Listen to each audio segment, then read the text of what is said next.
I have a problem with series that only have a female lead to have a female lead. I have a problem with any media or product that has a certain kind of person in it just to have that certain kind of person in it in general. And in a lot of cases, the reason I have such a problem with it is because how obviously disingenuous such acts are. If an anime is having a series have a female lead just to have a female lead, they're not doing it because they want a female lead. They're doing it because they want a female lead they can put into compromising positions. It's no different from someone doing something good and then making a big deal out of it to prove how much of a good person they are. If they are a good person, they do not need to prove it. And in proving it, it's so disingenuous. It's essentially someone who has never given you any attention and actively shows that they dislike you, suddenly acting nice to you when they realise they have something to gain from it. It's essentially people only doing something because they have something to gain out of it. And in most cases, it's extremely obvious. This isn't to say I have a problem with series with female leads. No, as I said, I have a problem with series that have a female lead to have a female lead, not series that just have a female lead. In this video, I want to explore why having a female lead just to have a female lead is often a bad thing. Give examples of series that portray the female lead in the right way. Take a look at how to handle series that are essentially just hentai with a good story. And explore the reason why so many series seem to use the same character archetype for their female leads. I'm not saying this because I think, get this woke feminism crap out of here. I want a strong, manly anime because anime is for men, and I want to see the main character be a strong, cool, male character surrounded by babes that I can self-insert myself into. That is what anime should be about, for men. No, not at all. Despite the fact there is still a annoyingly very vocal minority of the anime community that believes anime is still just for boys and men and is a manly anime that doesn't need female fans. The age of that being true possibly never existed actually. Probably never did. But the age of it being a commonly associated thing that boys watch anime is long gone. Anime is a genre that can appeal to all races, genders and sexualities. And that is a good thing. Considering how abstract and fantastical anime can be, and how the most random ideas make for the best anime. If we can accept that a vending machine can be a main character, and there is rule 34 of that, if anywhere should be inclusive of any race, gender, and or sexuality, surely it should be the anime community. Because I don't know the term for wanting to stick your dick in a vending machine, maybe it's objectophilia, but I feel like if you're gonna do that, be inclusive. However, in most cases, anime will have a female lead for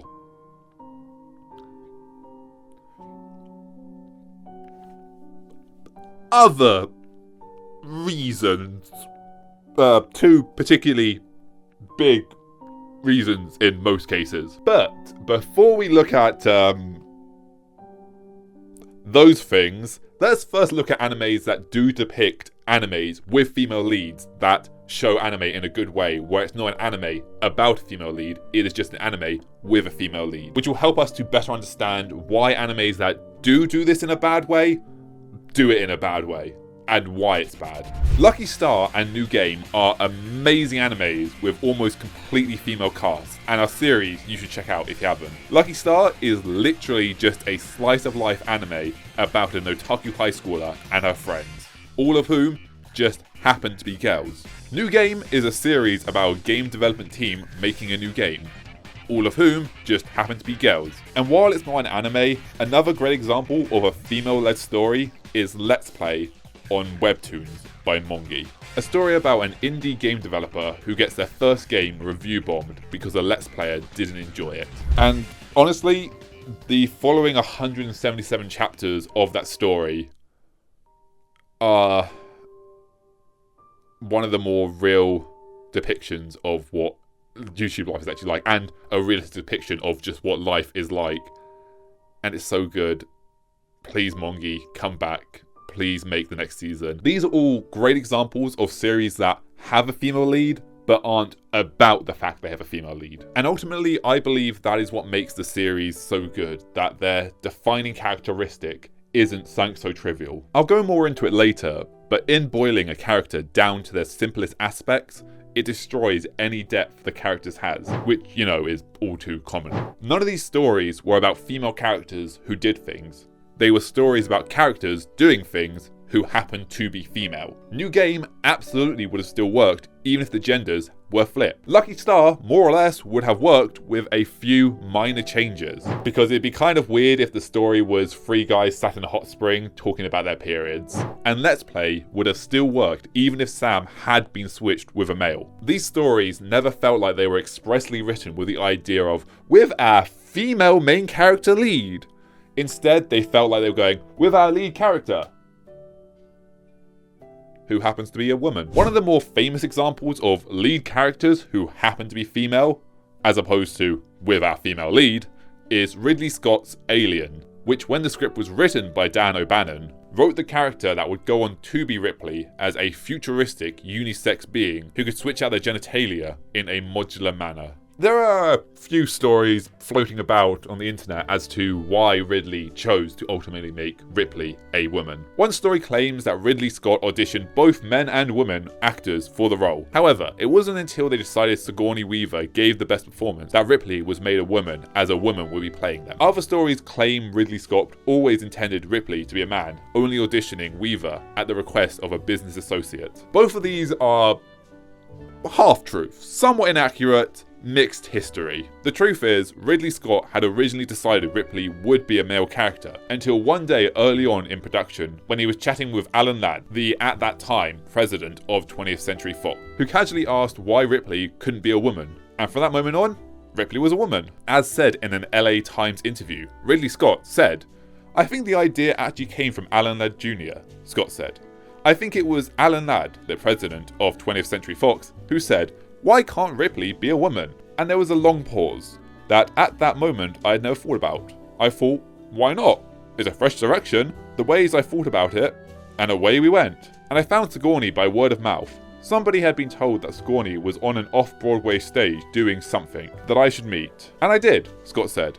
And there it was. She was perfect. In terms of scale, size, intelligence, her acting is just fantastic. And so it was made for her, really. These 4 examples, I believe, show a good level of how to make a series with a female lead where the fact that they're a female lead isn't actually a factor. I believe that unless a story specifically requires a attribute that would be either male or female, that a character can be either male or female, and that it should be written not with the intent of making this. If you want to make a male character, cool. If you want to make a female character, cool. But if you want to make a female character just to objectify the body so you can sell better, not cool. And if you want to make a male character that's ripped and in amazing shape and you want to pretend is your real life, that you can put yourself into story and pretend you're awesome more than your life really is, get some help. Go to therapy. I believe the problem arises when a series is made with a female lead, not because they wanted a female lead, but they wanted what the female lead could offer, sex appeal. Of course, if your series is just hentai adjacent, that is a whole other conversation to be had. But I go more into that later. And I believe there is a scale from hentai adjacent to just an anime with a female lead, where in between, objectification of women sits, where the author very clearly knows what they're doing. If you are actively trying to write an actual plot and make the sole reason the main character is a woman is because you want to use sex appeal to attract those who otherwise may have not checked out your series, chances are it's not going to be very good.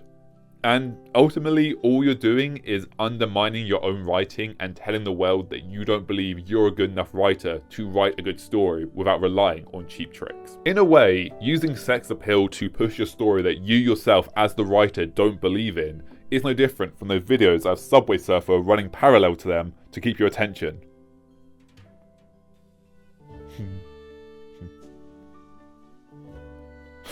Right, yeah. What was I saying? All you're doing is telling the world that, yeah, I know I'm boring. Okay? But if I put something here to keep your attention, maybe you won't realise that. I did originally have, or I do have a tangent here in my script to talk about YouTubers and how they use fast-paced editing to keep your attention when in reality what's in their video is actually very boring, but as long as it looks entertaining, you don't realise. But that's kind of the summary of it. And I don't need to say this.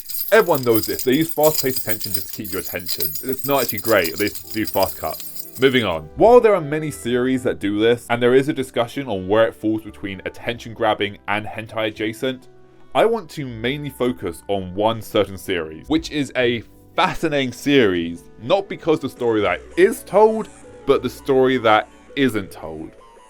It's a series called High-Rise Invasion. High-Rise Invasion is a battle royale survival anime set on top of a never-ending collection of high-rise buildings, where players are hunted down by merciless masked killers, whose main character is Yuri, who happens to be a large-chested high school girl who just keeps ending up in unfortunate positions in which the ethereal point of view camera we happen to see the world through just happens to be shot from a spot that happens to capture said moments, that happens to capture certain moments from the most unfortunate of angles as she looks for her brother. High-Rise Invasion is very clearly just a series that has a female lead just so they can put their main character lead in precarious positions. I wanted to enjoy this series, and I think it is a fine story, but it's very apparent that the story always felt like they were saying, with our big boobed main character, as opposed to with our main character, who happens to be female. And what makes this really apparent is the fact that the series has a secondary character called Sniper Mask, who has a much more interesting story than Yuri, but for whatever reason was relegated to the B story. And just to be clear, this has nothing to do with me wanting a male lead. As I said earlier, I don't care about that. I also realised that I'm pretty sure I said I wanted to self-insert myself into the male lead at the start of the video. Moving on. Even if Sniper Mask had been a female character with the same story, I still would have been arguing for them to be the main story. Because it's not because they're a male character that their story is so interesting. It's because they have such an interesting story that makes their story so interesting. All of which happens to be being told by a male character, which is what all series should strive to do. Have an amazing story, regardless of genders. And unless, as I said earlier, unless gender specifically plays a role in the story, just have a story about it's good. I couldn't care less what the gender or genders of the main character or main characters are. I just want a good story, or at the very least, an entertaining story. And I will admit, High-Rise Invasion is an entertaining story. But it's not entertaining, it's second monitor entertaining. It's, if there's something else on, I'll watch High-Rise Invasion kind of entertaining. And you've probably figured it out by now, but just in case, let me just say, yes, I don't think the story we got in High-Rise Invasion is very good. I come down hard on it because, as I said a moment ago, we have another character with an absolutely amazing, fascinating story that is far more interesting than anything that happens with the main character, and whose story would have made a far more interesting and engaging main character story than the story we did get. But instead of that, we got a series about a big-boobed high school girl running around being caught in unfortunate angles as she looks for her brother. The series sold its integrity for views. Had the series focused on Sniper Mask and his journey from when he had arrived in the world, I think it would have created much more intrigue in the series for the fans wanting to see what happened to Sniper Mask, and how the series would play out with the main character now under the control of the villains, plus additional plot points I will talk about in another video. But instead, we go with the large-chested high school girl who just happens to end up in lots of unfortunate positions where the camera just so happens to see up her skirt and look down on her chest. This is bad. I'm not even gonna pose a philosophical question like, is this bad? No, it's just bad. Stop doing this. The age of that is gone. It was never good. I'll admit I am guilty of this. I used to watch shows like this when I was a teenager because I was a teenager. I was the target demographic. And yes, this stuff did appeal to me. And as an adult, I can look at that and go, wow, I watched so much trash just because. Two big reasons. And I'm kind of disappointing myself for that. But I wouldn't have watched them if they weren't made. Because if they weren't made, I couldn't have watched them. But it's not on me as the watcher, I don't think. This is so pretentious sounding. But no. It's on those who created the series to tell a good story.